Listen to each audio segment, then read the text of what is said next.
Hey peeps, it's Jedd here from Disrupt Tutoring, and as always, it's always a pleasure to join you. Today, we're going to deal with some simplification of an algebraic expression, specifically with fractions and specifically with variables in our denominators. Now, what I notice first is when I look at this expression, I see that there is a trinomial that could be potentially factorized. So that's what I'm going to do first.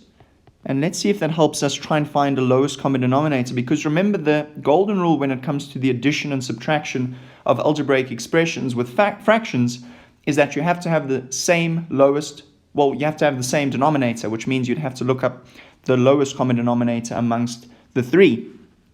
Right, so let's rewrite this and say 3 over a minus 4 plus 2 over a plus 3 and then minus 21, and we're going to try and factorize that trinomial. So we open up our two brackets, and because there's a negative, so we're going to put a plus, a minus, we're going to have an a in the front of both of the brackets, and then we need to find two terms, or two numbers that multiply to give you 12 and subtract to give you 1. So for me, that's going to be 4 and 3, and the 4 goes into the bracket with the negative. Right, so what's lovely about that is we've now got an a minus 4 and an a minus 4 over there, and we have an a plus 3 and an a plus 3 over there. Now remember, when it comes to finding your lowest common denominator, if you have two numbers that you can't quite see a lowest common multiple for them immediately, the best way to do it is to multiply the two numbers together, and that would be your lowest common multiple. The same thing here, we're going to find the lowest common denominator by simply multiplying the two together. So it's going to be a minus 4 times a plus 3. Okay, and that gives us our lowest common denominator. So let's put that in to our next term, or our next step. So our denominator now is a minus 4 times a plus 3.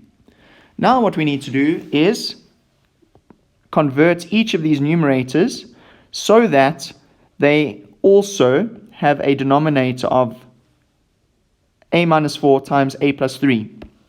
Okay, so if we look at the first term here, what would we have to do to this denominator in order to get this denominator? Well, clearly we would have to multiply it by a plus 3.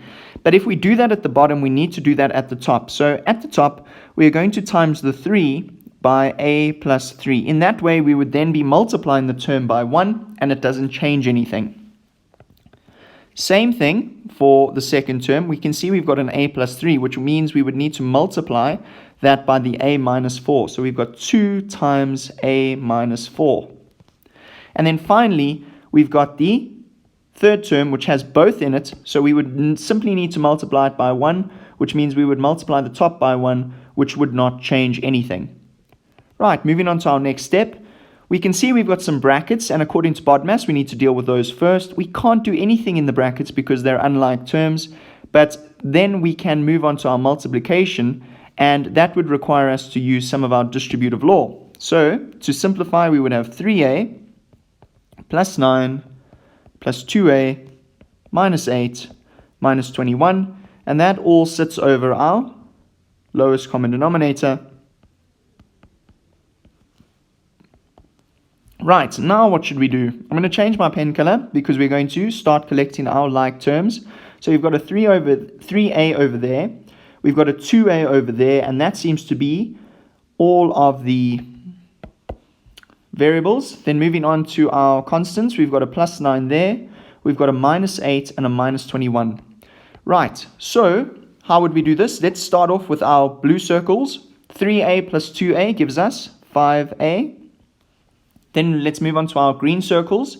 So we've got 9 minus 8 gives us 1. Minus 21 gives us minus 20.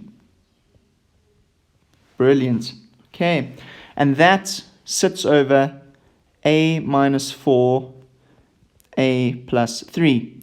Now, when you've written this part here, some of you are going to move on. But what's very important is that you try and factorize this numerator. I can see that there is something sitting in here that's going to help us create an even more simple or an even simpler answer. So I can see that there is a highest common factor of 5 in both of those terms in the numerator. So what I'm going to do is I'm going to pull out a 5 and see what that does. So I'm going to be left with an a minus 4. Now, can you see why that is useful? Because now I've got a perfect bracket on the top and a perfect bracket at the bottom, and those two can cancel out. So my final answer is a very simple 5 over a plus 3. Nice and simple. Now guys, before you move on, it's very important that you let the marker know that you've observed something. You need to let the marker know that there is some sort of restriction that needs to be noted. So you're going to write restriction, and you're going to say that it is important that a cannot equal minus 3. If a equals minus 3, what does that mean? It means that our denominator here is going to be 0, which means our entire answer or our entire result is going to be undefined. And that's really important that we notify the marker that we have observed and identified that.